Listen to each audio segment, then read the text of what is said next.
Good morning and welcome to the academic keynote panel, How the Gig Economy is Redefining the Future of Work. My name is David Verrill. I'm the Executive Director of the MIT Initiative on the Digital Economy, one of your co-hosts for today and the 12 previous versions of the CIO Symposium. This is an important event for us, and we're pleased to be co-hosting yet again. The Initiative on the Digital Economy is exploring how people and businesses will work, interact, and prosper in an era of profound digital transformation. We do this through rigorous and relevant research, events, a fellowship program, education, and an exciting new inclusive innovation competition that I hope you'll learn more about later on today. If you're interested in learning more about the IDE, I look forward to speaking with you throughout this day and or at the Innovation Showcase. For 18 years, I have had the absolute privilege of working with one of the brightest minds of the technology-driven era. Erik Brynjolfsson is professor at MIT Sloan and director of the IDE. His work on measuring productivity and the impact of technology on society, business, and the economy has no peer. Please welcome Erik Brynjolfsson.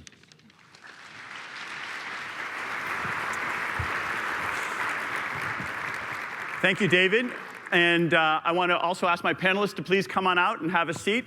But before I introduce all of them, I'd like to just take a few minutes to give a little bit of background about the topic of this panel, the gig economy and how it's redefining the future of work. And let me actually start with a little bit of informal research here. How many people here have used one of those services like Upwork, used to be called Elance and Odesk, or TaskRabbit, one of those job services? Okay. Keep your hand up. How many people have used one of the platforms like Airbnb? Anybody? Yeah, okay. How about Uber or Lyft? Okay. So there's a pretty big contingent here that's been working on all of that. And that's one of the reasons we're talking about this. And let me just take a minute to define a bit what exactly we mean by this online economy, the sharing economy, or the gig economy. So there's a couple of different ways of defining what the online economy is, or the on-demand economy, the sharing economy, gig economy. It's so new, it's actually got a bunch of different names, but you can broadly group it into two categories. One is what we call labor platforms, the other is capital platforms. And I gave you a couple of examples of each of them already. Uber, Thumbtack, Upwork. Those are places where people can do discrete tasks. On the other side, maybe the granddaddy of capital platforms, where you can either rent a capital asset or buy goods, is eBay. And there's other platforms like Airbnb that are emerging. And a lot of people think this is kind of a big deal. Here's a comment from, next slide, Robert Reich. He was the former Secretary of Labor. He said that the gig economy is the biggest change in the American workforce in over a century. I'm not sure all of our panelists will agree with that. We can have them weigh in on that. But there are some big things happening. And just a little informal poll we did just now, a lot of you are participating in it.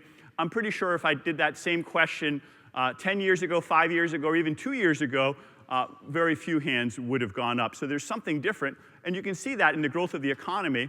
If we get the next slide, you see that there's been rapid growth in the on-demand economy. And here's some data from JP Morgan that suggests there's been about a 10-fold growth in the combined capital platforms and labor platforms. You can see the line there on the left. And if you look at the number of people who have overall done it, it's almost a 50-fold increase.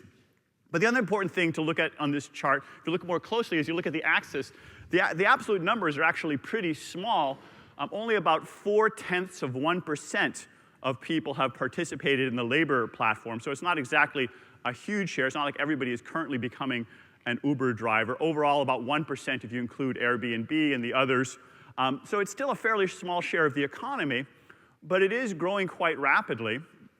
And you can see here that there's been some essentially exponential growth in one of the platforms, Uber.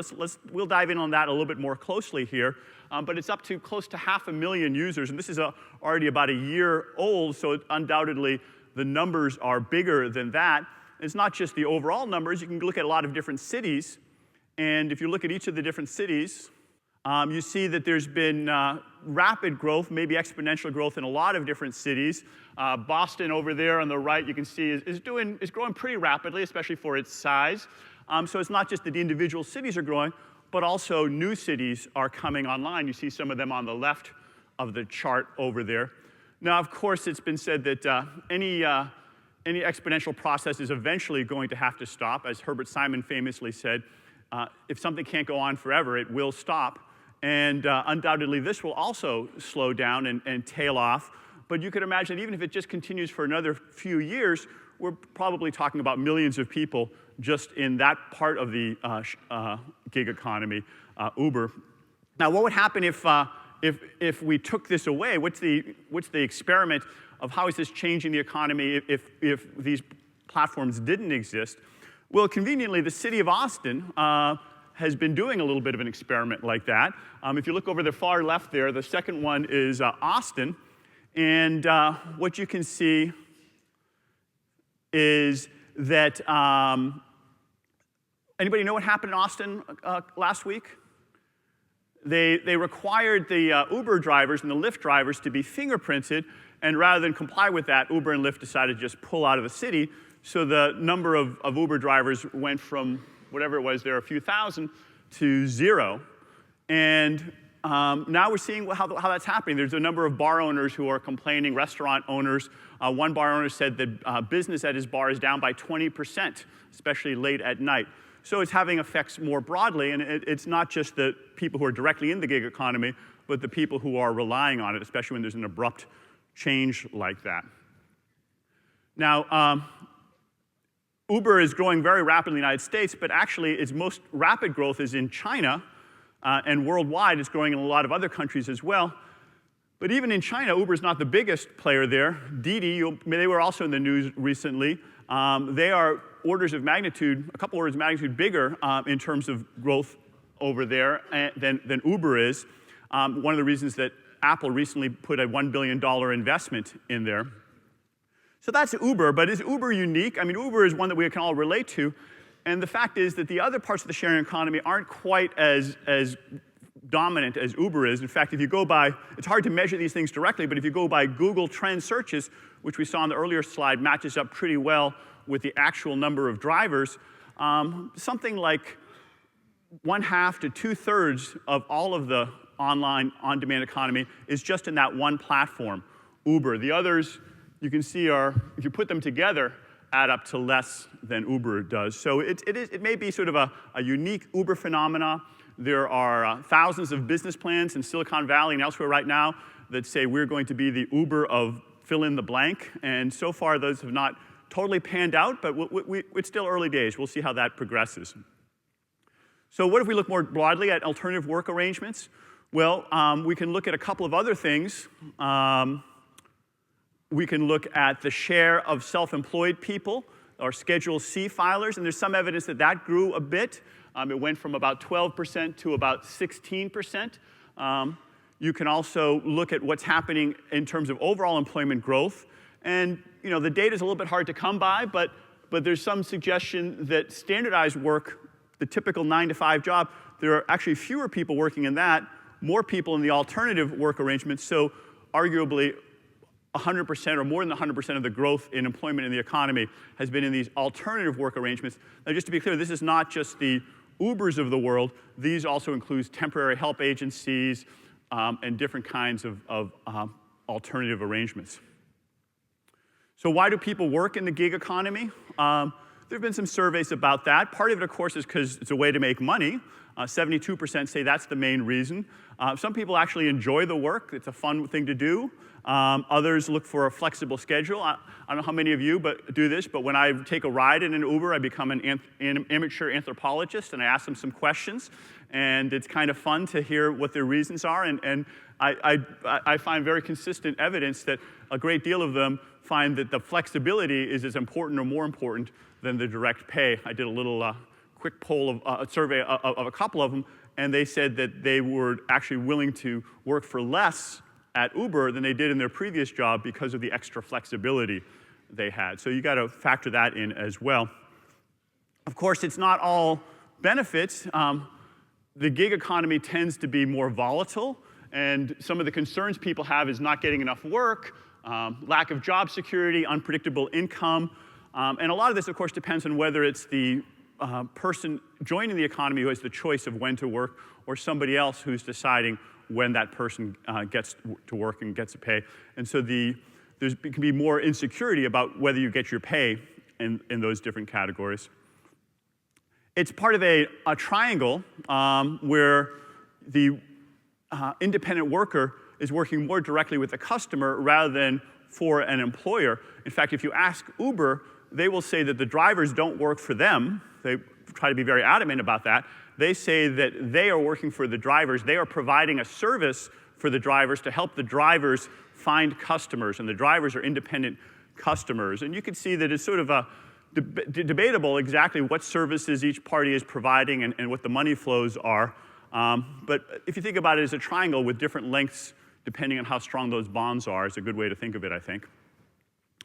Now, this leads to a real tension, as I touched on earlier, about whether or not people like the extra flexibility or whether they feel concerned about the lack of job security. And you can see it's almost evenly split there, about 40% in each category that either prefer the security or prefer the flexibility. And I think it depends a lot on exactly who makes those choices about when you're going to be able to work. There's been talk about having different kinds of gig insurance to cover that. And another big issue is whether or not we're measuring this correctly. The data I showed you is mostly from a survey from Katz and Kruger. It's also some work from JP Morgan. But the reality is that we don't have very good data on this, and some of it's a bit speculative. And in fact, if you look at the official data from the government, different sources like Schedule C filings or the current population survey, which is considered a very good standard, you see that they trend in different kinds of directions. And one of the reasons that Katz and Kruger did their own survey was that they felt like the government statistics really weren't getting at this very well. So going forward, we're probably going to need to do a better job of measuring this, and that's one of the research topics we can touch on. So let me just summarize with a few key points before we get to the panelists. First off, that the online gig economy has been growing very rapidly, but it's from a pretty small base, from almost zero, and it's still less than 1% if you include both capital and labor platforms. But it's growing, doubling every year or so, so that's a rapid pace. Uber by itself represents the majority of that growth, and you put all the other ones together, they're roughly equal to it. But you can see there's also these offline groups that are doing the online work.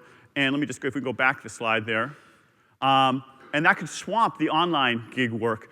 That also, I think, is in part a function of IT and big data that makes it easier to contract and outsource and hire on-called workers because the technology is making it easier to manage them and do the transactions.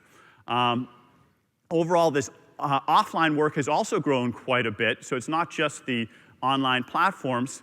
And by some metrics, more than 100% of the growth in total employment has been in these categories. And so let me just close with a couple of questions for the panel that we'll get into. If we get to the next slide here. How do flexible work arrangements help or hurt our work-life balance? Do they put downward pressure on wages and standards? How should we extend our social contract? We'll talk about that a little bit.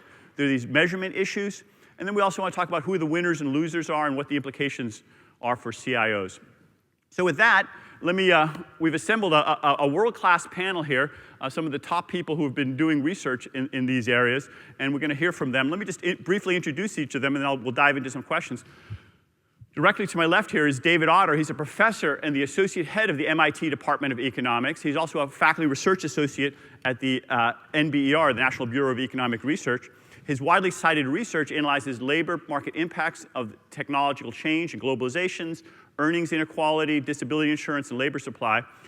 Before he started his graduate study, he spent 3 years directing a computer skills and education program for economically disadvantaged children and adults in San Francisco and South Africa.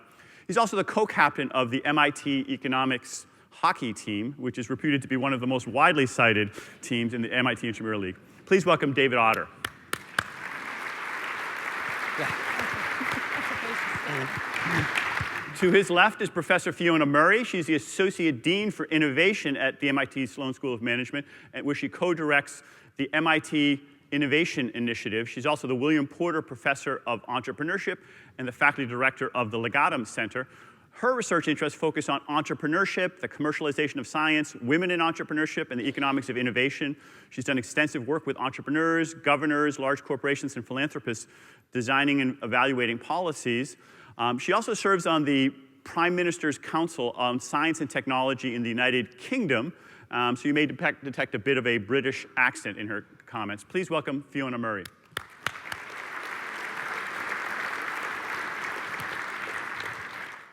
And on the far left is Professor Paul Osterman. He's the NTU Professor of Human Resources and Management at the MIT Sloan School of Management.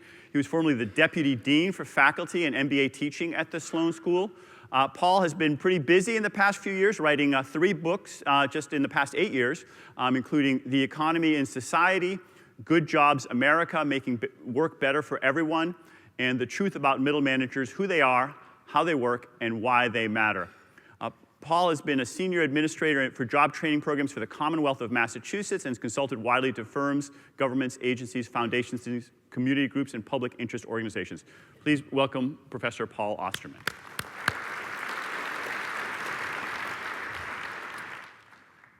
So you guys are experts in this area. Let me start with a question for David Autor. I showed some data there about what's happening in the economy, growing from rapidly from a small base. What do you see as sort of the drivers of this, the economic drivers? Are there other drivers? Why is this happening? Great. Thank you very much. I enjoyed your presentation as well, and it's a pleasure to be here this morning. I think there are a number of factors that contribute to the growth of the gig economy, and as Erik stressed, the gig economy is primarily not app-based work. It's actually contracting out self-employment and temporary help agencies. I think there are a number of factors that are responsible for this. First, and one that will spring immediately to mind, is changes in technology itself that reduce the transaction costs and allow for disintermediation of the standard institutions that come between workers and firms. And this actually, the Nobel laureate Ronald Coase asked the question, why isn't everything done through markets? Why do we have firms at all? Why doesn't everyone just go out, if I need someone to type a letter for me, I hire someone to do that temporarily, or I pay someone to, make me a cup of coffee, or I pay someone to, work with me on a research project. And he said, well, there's a lot of transaction costs involved in that. I don't want to go, looking through the help wanted ads every time I want to do something. I don't want to have to go search for it. I just want those people around me. So I kind of draw the boundary of the firm where it's the services and resources that I need immediately in hand are employed with me, and other things I contract out.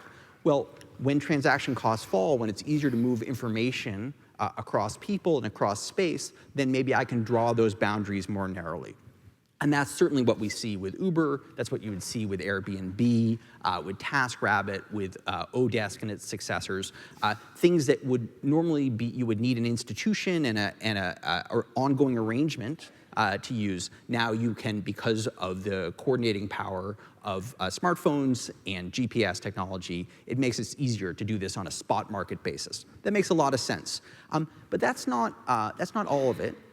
And there's a long-standing and completely understandable desire among employers to turn labor from a fixed into a variable cost, right? Because why do I want to hire workers if I don't need them all the time? I still have to pay their salaries and pay their benefits. Why can't I just pay them just at the moment I need them? And employers have always sought ways to do that and not make those enduring, expensive commitments. That's understandable, but of course most workers would prefer that commitment for obvious reasons. Put a ring on it. A third reason is that, and this is something we've seen increasingly in the US and abroad, is a desire of employers to segregate essential workers from peripheral workers for the purpose of paying them different wages and benefits. So this began in the United States in the 1980s of taking certain services that were generally produced in-house, like cleaning and food service, and turning them into contract work where you hired a third-party organization to do that for you. And over time, you could say, well, there are efficiencies gained that way, of course, but often it allowed high-wage employers to to not pay high wages to their peripheral workers. So actually the famous story of Bob Rubin, when he was head of Goldman Sachs, said, look, I know why we're paying our traders, $250,000 a year, but why are we paying our janitors $90,000 a year? That seems crazy. Let's just move that to another company where we can pay them something different. And we now have, in the case of Germany, there's a very nice work by a professor at BU, Johannes Schmeider, where he looks at companies like Mercedes and other large firms that basically take entire functions of their organizations and relabel or move those workers into a third-party firm. They're cafeteria workers, they're cleaning workers, and in the short run that has no consequence. Their wages don't change, their benefits don't change, but you follow them over 10 years and they experience no wage growth relative to the earnings of their former co-workers. So there's a form of when people all work in the same organization, social norms tend to enforce that they all get paid somewhat similarly. When there's in separate organizations, those norms don't tend to apply. Let me just make it, so that was my answer to why, the three forces: technology, desire to turn labor into a variable cost, and the segregation. Let me make just a comment on it. Is this, one wants to say, well, is that a good thing or a bad thing? Yeah, that's what I was going to ask you, but you can ask yourself. The answer, of course, is it's always going to be both, but I think you can make a broader set of distinctions than that. The contracting out phenomenon, where people are supplying labor services on demand, has different effects depending on whether you're producing a differentiated or a homogeneous good. So if you're producing a differentiated good, if you're a creative professional, someone with special engineering talents, someone who is a kind of a star of their work, then being a sole provider allows you to kind of magnify your talent. You sell yourself to the highest bidder. People come looking for you, right? So everyone could be their own talent agency. But that's not going to be true when we're talking about driving cars or picking up groceries from the grocery store for Instacart, right? There, you're much more providing a commodified service. And so I would say for people whose talents are amplified in this way, this kind of on-demand work is bound to be a good thing. And we see that in the contracting out world, and we actually see high wages and rising wages and high levels of job satisfaction. When we look at temporary workers. So like these are like superstar on a data scientist or something like that? You don't have to be, anyone who can sort of, even if you could be a lighting specialist who, goes and lights a show or, does photography, but you have a special skill, people will seek you out, and not having a single employer means that you can, sell yourself to the highest bidder. So that can be a great thing. There's additional risk, but also additional benefit. On the other hand, I'm not, I don't designate the Uber driver I want or the person I want for Instacart. I just, and the price is set by a platform. And so there is a commodity. And for that person, they may gain some flexibility, but they certainly lose security, and they're going to be meeting the market. They're going to be serving in a spot market. So prices are going to fluctuate, and they're going to depend a lot on how many other people choose to do it, and how many customers there are at a given time. So for them, there's an amplification of risk without necessarily the same amplification of reward. Great. Actually, just on that last point, do you see the amplification of risk for the Uber driver as well? I mean, because it sounded like some of them were looking at it as more flexibility. So I think Uber is very unusual in the sense that it's displacing just a terrible monopoly, right? I mean, taxi services, everyone hates them. They suck. It's just a terrible system. So, everyone's better off for Uber except owners of taxi medallions. But many other services don't have that quality. For the Instacart driver, for the Starbucks person who has to show up, just in time to pull a latte and then go home, that's not such a good thing. So I think it's dangerous to generalize from Uber. Everybody likes Uber, just about, and for good reason. But they're not. It's not clear the rest of the world. There's like three categories. There are these stars. There's the commodity people, and then there's Uber. Well, there's breaking up a monopoly, right? I mean, there's basically we have some. It's like AT&T. Everybody hated AT&T. Why? It was a monopoly over the phone service. It was horrible. Now we had competition. It couldn't. So that maybe is another reason for why this is happening. That some of these people are finding ways to get around these monopolies. Sure. Yeah. Okay. Great. Well, let me turn to Fiona. You're an expert in entrepreneurship with the Entrepreneurship Center and of course the Innovation Initiative. Is this entrepreneurship? Is it? Would you put this in that category? Is it a step in the right direction, or is it kind of a distraction? Is it? How would you put that in your entrepreneurship?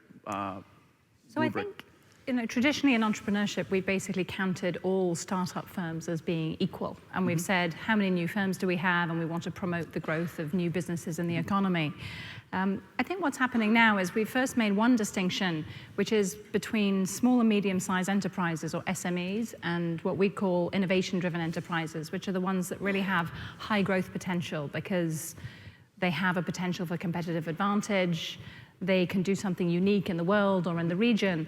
I think what this is doing is adding actually a third category, which is often sometimes sort of conflated in the data, which is self-employment. And so I think that we need to think about self-employment, small and medium-sized enterprises, and then these innovation-driven enterprises. I do think that they're distinctive because probably the skills that you need for each of those are rather different, although I think there are some interesting places where these overlap. And so certainly if we think about the gig economy and self-employment of people with really high levels of scientific skills, so think about coders, for example. I think nowadays in the gig economy, if you thought about platforms like Topcoder or Incentive, these are actually platforms where I think some of those superstar technical workers could actually have an entire sort of set of jobs to do that would basically be developed through that sort of self-employment category. And at the same time, a lot of the innovation-driven entrepreneurship can potentially sort of be in the creation of the Uber of X. Now, I do think we have to ask ourselves whether that's a category that really can expand sort of infinitely. I mean, the number of times in a business plan competition, you'll show up and you'll see somebody doing the Uber of something or other, where that something might be, lawn mowing services.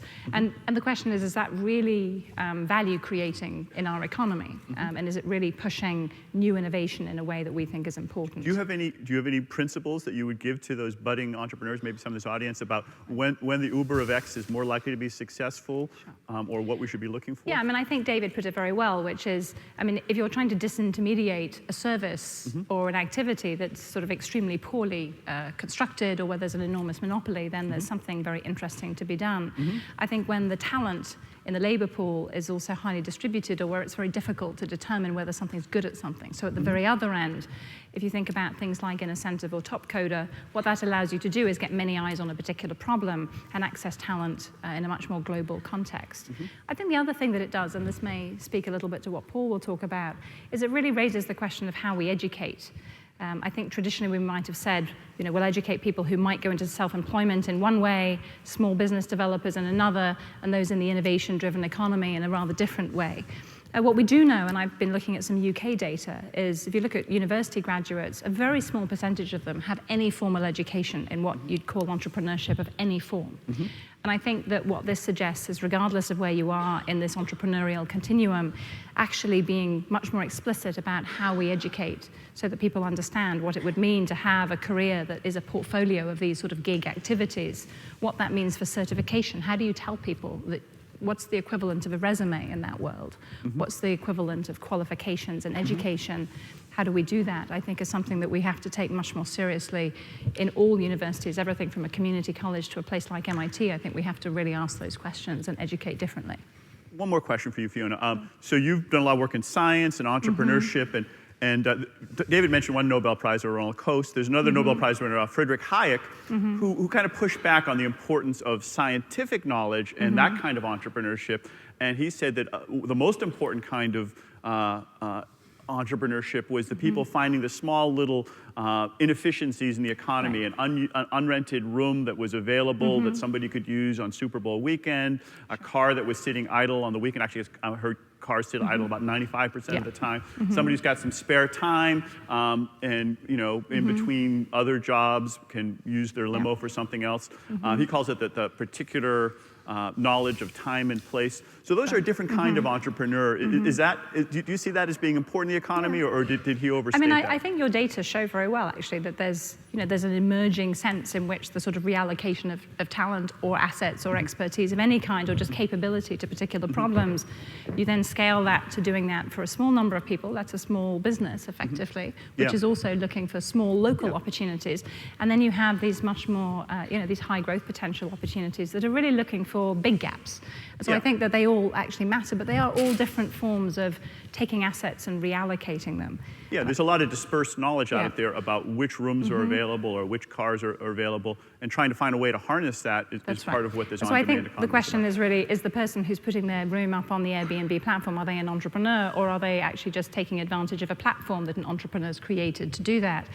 And at the end of the day, I think what we have to do is get the measurement right in the statistics. Yeah. Because again, if we've conflated all small businesses with Google, then we I think have a problem. We need to sort of think about these things and then ask the question, what does that mean for how we train and educate? Well, Paul, let me come to you. I put up a quote there from our friend Robert Reich, the former Secretary of Labor, who said something basically that this is the greatest thing since sliced bread. I don't think that's exactly what he said, something close to that. But we were chatting, and I got the sense that you're sort of skeptical of that claim. Right. Actually, I want to begin with one addition to the biographies. David evidently is a hockey player. For 10 years, I was a professional soccer referee. So, Okay. which actually gave me the opportunity to show red cards and yellow cards. And it was a gig, though. You were the early gig economy. My highest annual earning as a professional soccer referee one year was $3,000. So, but that actually captures, I hadn't thought of this until now, the nature of most gig jobs, because the JP Morgan data you showed also showed that the vast majority of people are earning $400 or $500 Right. on those jobs. They're not full-time regular jobs. They're supplementary jobs, and that's really important. You know, what's the most important change in the economy, labor markets, in the last 20 years? You could say it's the decline of unions. You could say it's the explosion of inequality. You could say it's these changing employment arrangements. I don't think that's that helpful to kind of try and label that. What I would say is that we have seen a fundamental shift in how employers view labor. And that is something that was implicit in both what you and David and Fiona have talked about. You know, when I talk about this in public settings, the analogy or kind of the illustration I give, in the 1980s, the most popular business book was something called In Search of Excellence, which was about treat your employees like a family and you'll succeed. And then subsequently, the most successful book was Re-Engineering the Corporation, which was essentially get rid of all those people as fast as you can. And that really did capture it. The problem is that us, you, me, they, our world, we see the upside, right? We see the benefits of Uber. As managers, we see the flexibility. As independent contractors, we get free of bureaucracy. As David said, we can sell our real skills. And there are clearly benefits. But I think there's a dark side to it. And the dark side is, in the rest of the economy, these techniques, not the gigs, not the Ubers of the world, but the subcontracting and misclassification of independent contractors is costing workers quite heavily. And we're seeing the consequences in terms of inequality, and we're seeing the political kickback on that too. So I think what I would focus on is, I think the public policy strategy is how to maintain the benefits of these kinds of new employment arrangements where there are benefits, and there definitely are benefits, but to restrict the downside where is the downside. And there's kind of two ways of thinking about that. One is eliminating bottom feeders.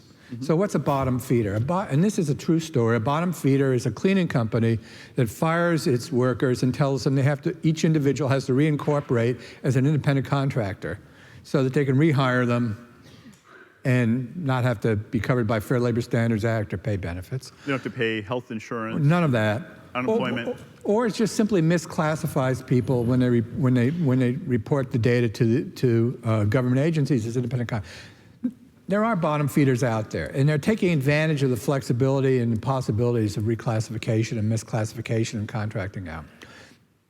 But in my view, that's a substantial minority of employers. The real challenge is for employers who want to obey the law, who are not bottom feeders, but find themselves under pressure to contract out, subcontract, push down wages, use independent contractors and so on, to show them and enable them and to help them.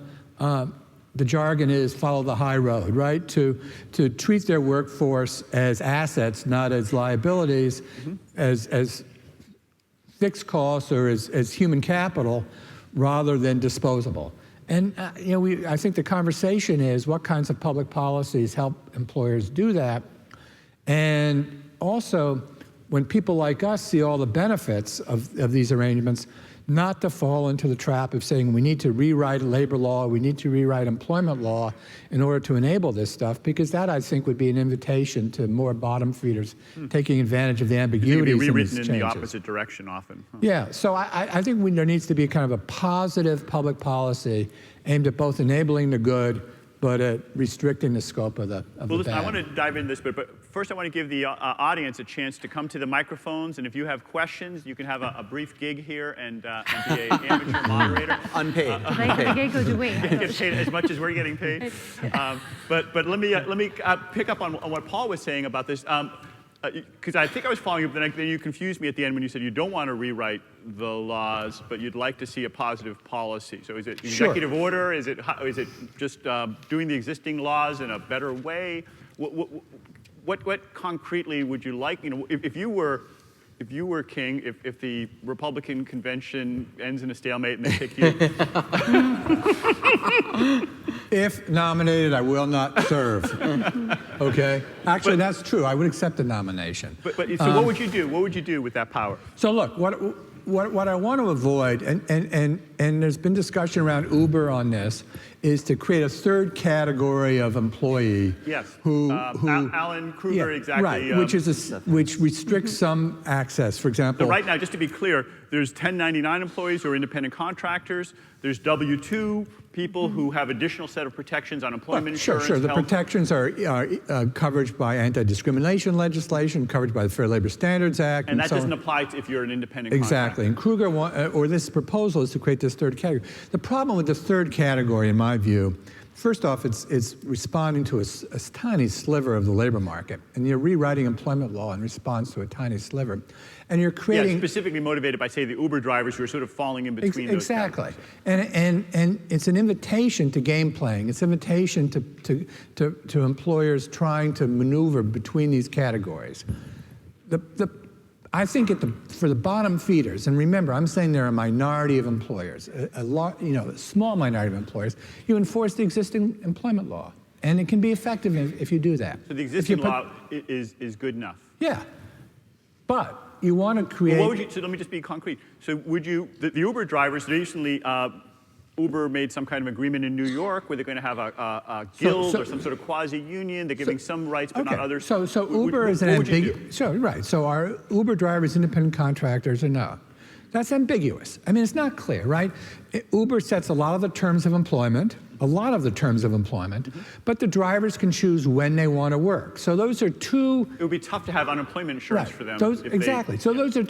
But we have courts. The object of court, the role of courts is to look at conflicting evidence and arrive at a decision about on which side of the line these people fall. That's a reasonable solution. I don't know. Rewriting David doesn't employment look really law... happy right here. I mean, he's kind of making a face. That's just my resting face. We can work on that. We can. No, We can have let a me gig. respond. I actually think I do think we need to modernize the laws, and they were becoming less and less applicable well before Uber. Fewer than a third of workers who lose jobs are now covered by unemployment insurance. The overtime laws, basically stopped binding until today for people making, $20,000 an hour and up. $20,000 a year, excuse me. And the growth of and the dramatic growth of independent contracting and temporary help employment, that's not Uber. Right? Most of this is traditional arrangements. So our system was set up to basically provide benefits and job loss, insurance against job loss for full-time, full-year workers who are non-agricultural and were not working in the home. I mean, it was specifically designed to cover white males working full-time. Non-agricultural meant it didn't cover Southern blacks, who many of them were working on the farms, and of course it didn't cover women, many of them who were doing unpaid work in the home. Now more people are in flexible arrangements that sort of fall somewhere in between. And I think we want to create a set of social insurance systems like unemployment, like access to healthcare, as was done by the ACA, that are more scalable and less binary. But let me argue back. Okay. And this is fun, right? We'll see. It's not fun. But keep it brief because I want to get some of these Yeah, but let me just make a questions in here. distinction. Yeah, There's a difference between changing the parameters of unemployment insurance to make different categories of people eligible or the hours required. Of course, absolutely. Versus creating a new category of employee who, that's not the same thing. It's an order of magnitude.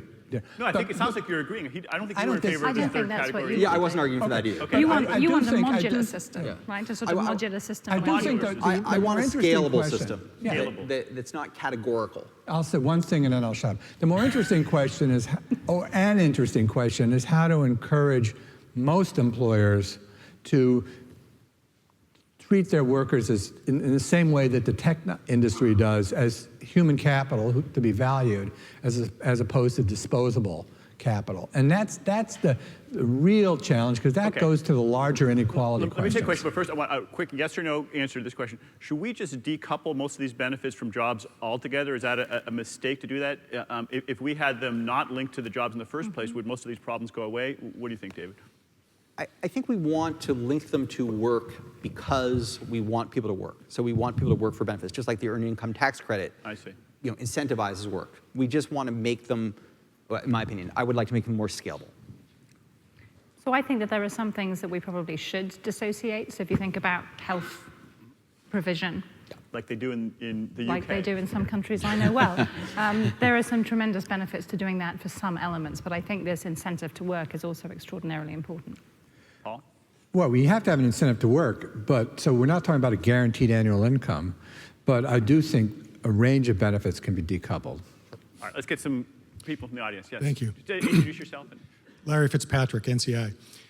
In the IT workforce, there's been sort of a middle tension that's been created with a class of workers. Roughly, the outsourcing boom of a few decades ago created a set of people that we could call mercenaries. They've decided that being an independent consultant and maybe hiring a couple of people under them is far more profitable to them than to actually be an employee. And this runs into tension with the corporation who wants to hire that person and make them an employee and not deal with a 1099 or a small contractor who might actually be a long-term contractor. It's not uncommon for people like this to work 5, 6, 7 years in the same contract. And so the labor law really doesn't deal with this class of situation where the individual doesn't not want to become an employee, wants to remain independent, yet the in-house OGC tends to go nuts over this and say, we have to do something, get rid of them, replace them, or do something. Could you comment, and this could be as large as 10 or 20% of the workforce in the IT world in my experience for the last 10 years or so. Could you comment a little bit on like how that tension might get resolved? Yeah, so we talked a little bit about the low end, but you mentioned they're the winners in this in this new world as too, David. So any of you want to comment on that group? And whether it's maybe that's the employees are happy with that, or the former employees are happy with that, but the corporations aren't so happy with that. Yeah, Sort of the opposite I of guess. what we were talking about earlier. I have trouble seeing the market failure there, in the sense that if employers really want them to be employees, if they want it badly enough, I'm sure there's a price at which they would be willing to become employees. No, the employee concern is really with the labor law and being compliant with the labor law. They see a conflict between these independent consultants wanting to remain independent and the requirements of the labor law. So the classic court case there was Microsoft a decade or so ago, which hired a lot of independent contractors, had them do exactly the same work, supervised them in the same way, and the courts held that they were employees. And I guess I'm with David on this. I don't have a lot. I think the firms have to make a decision about whether to have regular employees or to have independent contractors. There's costs and benefits to each. There's management problems. It's not all a beautiful new world. You've got two people doing the same job under different arrangements next to each other. You have issues about commitment to the firm and quality. But the firm's going to have to make a decision about that, and so are the employees. And I don't think it's appropriate to weaken employment protections in order to enable that. I really don't. All right, let's get another question over here. Hi, I'm Gary Beach, former publisher of CIO Magazine, and write a column now for the Wall Street Journal's CIO Journal. Just wrote a piece this week, as Erik knows, on the gig economy. I'd like to ask the audience, how many here have millennial workers on their staffs, age 25, 35? Okay, keep your hands up. How many of you have at least one or two superstars in that age category? Okay. The question is, could the gig economy have an upside? You were talking about wage depression. Deloitte claims that by 2020, 66% of all millennials that are currently working are going to be working somewhere else. So They're going to be switching jobs. Yeah. So could this have a upside potential to employers to say, look, we better have better work-life balance My view issues? is, yeah, I'm sorry, go ahead. I meant to say, by the way, Gary mentioned he's got a great column in the Wall Street Journal. I think it was yesterday. Yeah, it was yesterday. Exactly on this topic. So if you want to dive in a little bit more, he specifically relates it to the CIOs. Yeah. But go ahead. I mean, why don't we go with Fiona, yeah. this is something that I think, certainly at MIT, if we do surveys of our students and our former students, many of them don't actually wish to go and work for large corporations for very long periods of time. They think about their career as a portfolio of experiences, and they want to take responsibility for both the experience, the certification, the way they describe what they've done, and their own long-term education and skills development. I think that puts a quite interesting pressure at the very high end on large corporations to actually provide career opportunities that are appealing, because many of these students, we've seen a huge shift in where our students go for employment. They go to early stage startups much more than they go to large companies. And so I think at the high end, you can really imagine that puts pressure to actually treat your stars extraordinarily well and provide really different experiences.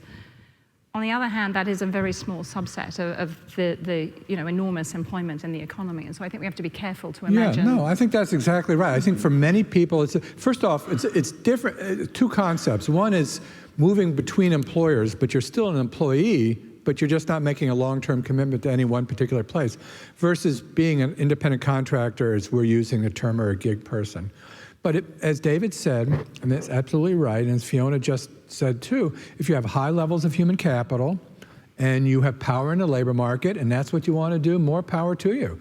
I think the 66% number is crazy. I mean, if you look at the entire America, we're living in a bubble. You got to always get out of our bubble and look at the whole economy. The whole economy is much more diverse and much larger than our bubble. Well, thanks, guys. It's literally a bubble. We're not living here. Great, let's get the questions really quick, and we'll get quick answers so we get as many in as possible. Go ahead. Yes. Hi, my name is Zoya Kinsler. I work for Verizon. As you might have heard, my company is currently involved in a labor dispute with 2 unions in Mid-Atlantic and New England. I haven't heard any word union in this conversation. What is the current thinking of the future of the unions in today's market? That's your question. Good question. Thank you, Zoya. Good seeing you again. Who wants That's to my weigh question. on the future of the union? I actually don't work on unions, although everyone I know thinks I do. Today's private sector labor force is 7%. The Verizon issue is actually 7% is in unions. 7% in 7% of the workforce. The Verizon issue is really interesting because you've got the wireless, which is non-union, you've got the landline, which is union. So in some sense, it's a metaphor for this conversation. I think the future of unions, if there is one, is in the low-wage workforce, the immigrant workforce, where there's a clear and obvious need for the power that unions can bring. My students, when I teach undergraduates at MIT, they don't even know what a union is. They really, literally do not know. What if we change the word from union to guild? Because they're independent contractors. Exactly I mentioned right. briefly in New York, there's this group of drivers. In Seattle, there's another one. So there's some associations. So the question is, are there alternative forms of employee voice that can place some of those? Or independent contractor voice, Yeah. I guess. Right, because I mean, whether it's bargaining or maybe they share some of these health That's right. fluctuations in income, That's right. insurance. I think that unions are shrinking and probably will continue to, and I think that we need to find alternative arrangements that provide that security. A lot of them that we've been talking about are legislative changes or regulatory changes. And unions create benefits for their members, but it's very narrowly tailored to a subset of workers. It's exclusive, it raises costs. It's not, they've also been vehicles of discrimination historically as well. I think unions are a very imperfect answer to the very broad challenge that we're facing. The market seems to be saying something similar, given how much they've contracted. So I applaud the movement towards rethinking regulatory structures to provide a broader set of relatively fair and ethical benefits. Thank you. Great. Let's get another question here. Hello, thank you for sharing your insights. My name is Jadwiga Suprin, and I'm a recent MBA graduate with professional and educational background in finance banking. I would like to ask you, would you perceive yourself that digitalization of the economy is a potential challenge for higher education in terms of how knowledge is shared nowadays? And taking it further, would you forecast a disruption for supply and demand dynamics with regards to pursuing PhD as a career choice opportunity? Whoa, okay. Now you're scared. I thought this was all about other people. Uber, are you talking about our industry? Okay. Because a whole new perspective. Okay. I mean, one thing I wrote down on my piece of paper when people were talking was, there's a gig economy. I think there is also a piece of sort of gig education. And I think what the sort of massively online courses and other things do is actually provide an ability to actually have a more modular sort of set of educational experiences and do that over people's life course and over the course of their career. And I think to some extent that's actually matches up extraordinarily well if people are taking responsibility for their own training and so on. But we then have to find ways of certifying, of knowing what it is that people know, knowing what they've learned. And so we'll have to, I think, rethink all the certification elements. Now, I'm describing that as sitting alongside current universities, but that's a longer discussion. That's half of it. What's the product or the service, the education that's being provided to people. Yeah. And MIT has been a leader, of course, with MITx and now edX and the MOOCs, certifying people so they can do lifelong learning and change their skills, however often it is. But what about the other side of it? Instead of professors literally being tenured, professing and having a set job, here's your 2 courses this semester and here's your paycheck, going out and teaching these things, then you get some superstar professors that are very charismatic and successful and have millions of viewers, and other professors who find that there's not as much demand. That's very dystopian. Is it dystopian? I thought you'd be one of the superstar professors. Oh, thank you. That's dystopian.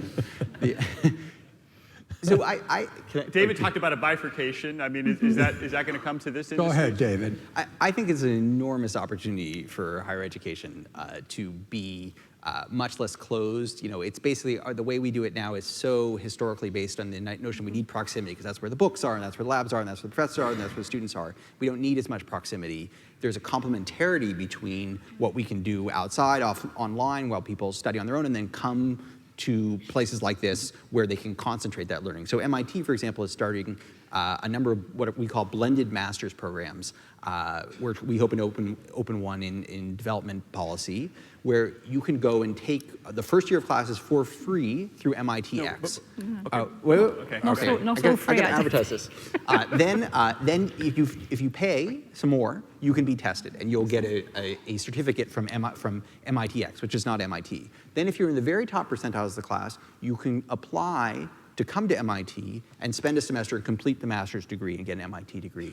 And that opens the funnel to people all over the world who would never be able to apply to a place like this and demonstrate their capability. Well, no, I totally get, as Fiona said, the benefits to all those other people. You have a different but question. I'm kind of worried here about my job, and okay. So say a little bit about the other side of it. Education will be extremely labor time. intensive for a very long time, just like medicine. It's going to require a lot of individual tailoring. Of course, there will be superstar professors who are, that's the Daily Show, but then you're going to have people who are intermediators, who are interpreters and assistants. I think it's also the case that universities do more than just teach. So I think actually that's where the university. The university's not going to go away. But there is the bubble. Remember, we're in the MIT bubble in this conversation. So out there in the university world, I'm not quite sure I have the number right, but 60 to 70% of all faculty are adjunct faculty. Exactly. Not on tenure tracks. Is that number bigger now than it was before? They're contract workers. They're independent contractors. It's growing rapidly, and those people who are actually are unionizing. So it's happening where in this industry as well as other industries. Yeah, but they're paid. They teach a very high load at very low money, and from their point of view, and it's a challenge. And the quality of their teaching is not what it might be. But to get to the heart of your question, it's still a good idea to do a PhD. Can you give us some numbers on that? I think you have some. You did a work with Daron about how pay differs. Yeah, no, actually, so people talk a lot about the rising return to higher education. A lot of that is actually driven by people with post-baccalaureate training. MBAs, JDs, MDs, and PhDs. So it used to be a PhD had a pretty solid negative return on investment. You were basically lowering your lifetime earnings. Financial return on investment. But now it's definitely strongly positive. So not in every field, but by and large, people with PhDs Don't do French literature. He's got the data. All right, let's take another question. Go ahead. Hi, thank you. My name is Alex Beletsky. I'm a CEO with Dispatch. And this conversation has been largely focused on the individual in the on-demand gig economy, primarily focused on commodity-based skilled services. There's a lot of a particular thing. We are seeing this on-demand concept start bleeding into a lot more skilled services, especially like in the home services market spaces. So if you do a search for a plumber in Boston, right? This is a very skilled profession, licensed, but you have to scroll through 3 pages of Google to find an actual plumber. What shows up at the top are all these VC-backed lead aggregators who are increasing the distance between the consumer and the actual service provider. And this is affecting SMBs, these small businesses, which are a much larger segment of the economy and not just individuals with a small sliver. A lot of these small businesses now have to sell differently, and they're also being treated by VC-backed aggregators as on-demand. I'll give you this job when you come down and I'll pay you a much smaller rate than you could get if you had a direct relationship with the consumer. What's your view on how this on-demand, VC-backed marketplace space? You're talking about like the Thumbtack is a Thumbtack, kind of Angie's List, example of that? HomeAdvisor, Angie's List. Handy. There's just all these guys that are basically Sounds like you see sitting in between. I mean, because you could view that as sort of the Yelp's what Yelp does for restaurants. Facebook is now in the business, Amazon, Google, right? But it didn't sound like you have a very positive view of what they're doing with these. Well, I want to turn the question around. What's happening to help these small businesses continue to have and maintain relationships with homeowners? Direct to the customer. Direct to the customer, right? And provide that experience that these big companies purport to provide to the consumer. Yeah, so we have been thinking more about the employee becoming the independent contractor, but what about the independent contractors now becoming part of this platform that maybe they weren't so eager to do? So this is exactly the sort of tension between sort of commodification versus differentiation, right? So some of these services are going to be commodified. They'll just be said, this is the rate to install a sink, and others will be like, call Erik's high-end home service, and I think that's where we see the tension. And there are upside, obviously, from the consumer point of view. When you're hiring contractors, you have tremendous information on symmetry and uncertainty, and so you want that consistency. But obviously, they're going. You want the ratings, the little 5. Exactly. Yeah, I want to know what I think it's Mm-hmm. it's far too risky for me to go to a restaurant without checking Yelp anymore. I would never take that kind of risk. You should live more dangerously, David. But you will play hockey? Wear a lot of padding. But this is again, this is the gig. This is I think the Janus face component of the gig economy. On the one hand, commodification of people who were previously differentiated. On the other hand, allowing very skilled talents to break out and have this long right tail of very high-end services. So I think on the one hand, on the other hand, I'm not making an overall pronouncement. I think you're making a very astute point. Okay. We got one more quick question, then we're going to have to wrap up. So go ahead. Hi. So full disclosure, I'm part of the gig economy and I'm a consumer. I've used Airbnb, Lyft, Uber, Upwork as well. But I read a recent article that was published in the Time magazine, this was probably in the last 4 weeks, where they did a study where Airbnb, for example, uses a series of up to about 40 intermediaries to hide their taxes and park the profits outside the country. So they're not expected to pay any local community or town or city or state taxes. So any thoughts on how that impacts a community as a general or a society as a whole? Let me just broaden that a little bit. I mean, we've talked about the technological driver. There are those who say that part of what's driving these is, we call it regulatory arbitrage, and people sometimes point to Airbnb, that they get around, whether it's hotel taxes or other rules or zoning regulations, and that if they played by the rules, they wouldn't be growing. I actually, for the first time in my life, used Airbnb for a vacation. There were two really interesting things. One is it does create other jobs. So somebody checked me in. Whoever owned this apartment is a gig employee, in the Airbnb ecosystem. But it was clear. I was in somebody's condo building, in somebody's apartment. The guy owned it. He was running it as a hotel and not paying Miami hotel taxes. My view about Uber in Austin is maybe their background system is better than the law, but why shouldn't they have to play by the same rules as that? So there is this kind of aura in this world of, we're different, we're better, we're modern, the standards don't apply to us. I have no knowledge whatsoever about, taxes but there is that isn't essential to the model though. You could have the model and you could take advantage of all the benefits of the model and without having this kind of I'm superior to you and none of the rules apply to me. Let me just, I can see that point of view, but just to argue the other side, aren't some of these rules just unnecessary occupational licenses, unnecessarily rules that, we talked about the taxi medallions that... Well, no, not taxi medallions. No, the Austin thing was who does the... But these are real things. Well, no, actually, even on that one, so that one, the specific rule was fingerprinting people. So if the city of Austin feels that you should fingerprint drivers, and as a matter of public policy, why shouldn't Uber play by that? Can Uber... So any regulation is good? If a restaurant thinks... Well, no. But if the city of Austin says if a restaurant says, why should we worry about whether there are mice in our kitchen? Can they ignore that? I'm serious. Or when Amazon refuse to pay state sales taxes. No, I'm not saying all regulations are bad or all good, but maybe there's a way of distinguishing those that are preserving rents. When I check into an Airbnb room, not me as a person just renting it for a week, but I'm running it as a business. My guy was running it as a business. Why shouldn't he pay hotel occupancy taxes? Correct.